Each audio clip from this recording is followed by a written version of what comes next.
Pisces, hi, welcome to Mystic Queen PH. At ito ang inyong weekly reading for July 29 to August 4, 2024. So if you are interested in private readings, meron tayong link sa description at sa pinned comment. Paka-check nyo lang information kung paano mag-book for a private reading. Ayan, so yung mga affected ng dyan, no, ulan, baha, no, take care guys dahil ulan ng ulan, may bagyo. Extra ingat. So, let's see, Pisces, what's coming to you this week? July 29, August 4. Okay, patience. Patience is a virtue. Patience is the key to success. So, maaring kailangan nyo daw maghintay or maging kalmado lang, no? Sa mga bagay na gusto nyong gawin or i-pursue. Kasi minsan talaga, may mga hindi nangyayari ayon sa gusto natin. Be patient. You also have joy. Uy, merong source of happiness, joy sa inyo, Pisces. May bundle of joy. O yung iba sa inyo, maaring may bagong member ng family. May baby, o kaya may bago kayong pet na magbibigay ng happiness sa inyo. You also have manifestation. So you are manifesting your goals, your dreams. Like we always say, no, na manifestation requires action. Okay? Para mangyari, yung minamanifest nyo talaga, you have to, sasabayan mo siya ng kilos. Let's see your overall energy for this week.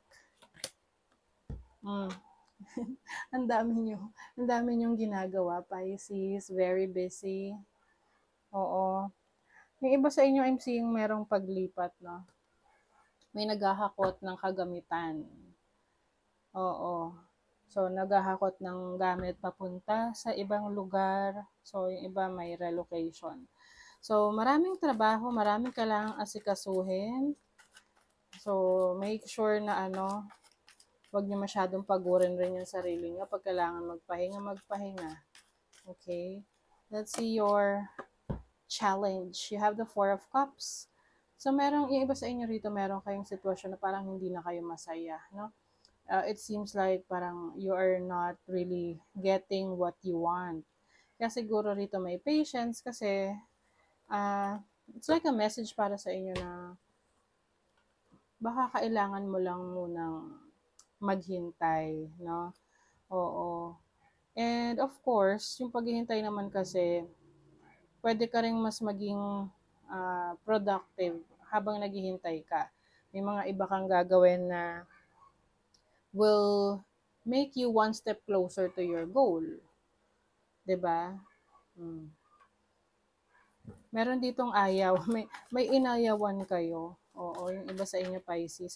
Pwedeng may nag-offer sa inyo, tas ayaw nyo. O, pwedeng offer ng trabaho, business, career, business partnership, ganyan. Tas ayaw nyo.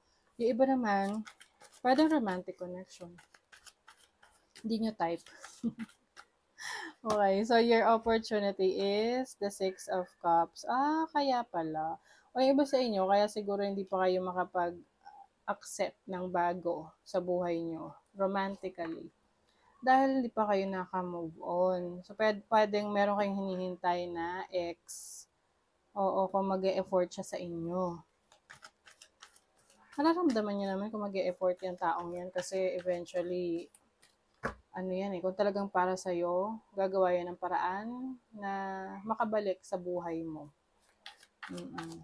Yung iba naman sa inyo, may opportunity kayo na balikan yung ibang bagay na dati pinagtuunan nyo ng pansin tapos sinet aside nyo muna.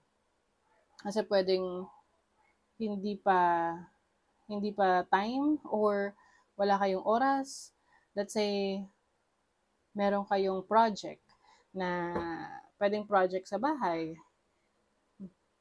Tapos, naging busy kayo, hindi nyo na naituloy. So, ngayon, itutuloy nyo.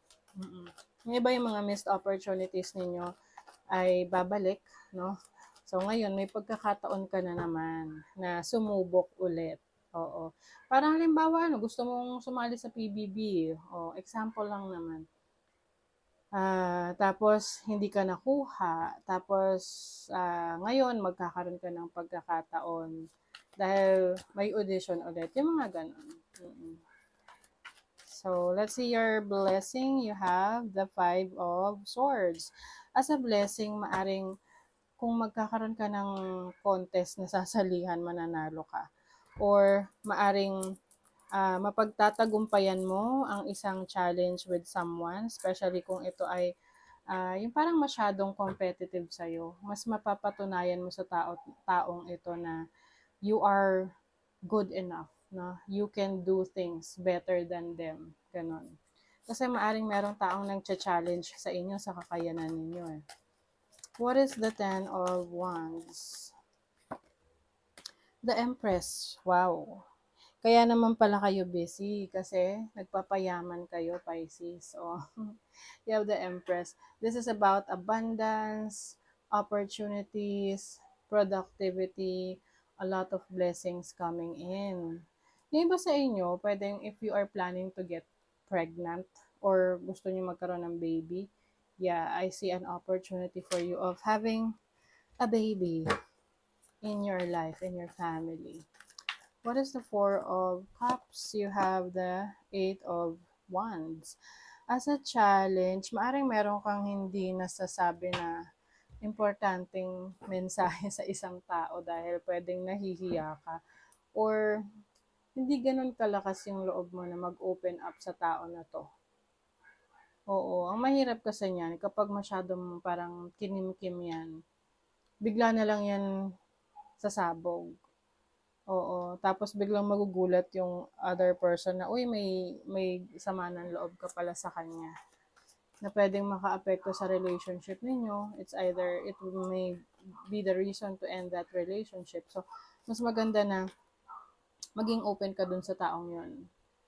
Oo, this can be romantic connection, friendship, sa family. Okay, it doesn't matter. Ang importante is your connection to someone na kung meron kang gustong sabihin sa kanya, gusto mong malaman niya, let this person know. Kasi pwedeng hindi niya alam, wala siyang idea, of course. Tapos biglang, lalo na kung yung masama yung loob mo. Oo. Para at least, nagagawa ng paraan. Nagiging aware yung other person. What is the 6 of Cups? Uy! Pisces, yung iba sa inyo ha, parang may reunion kayo. Be careful kasi mayroon tayong retrograde.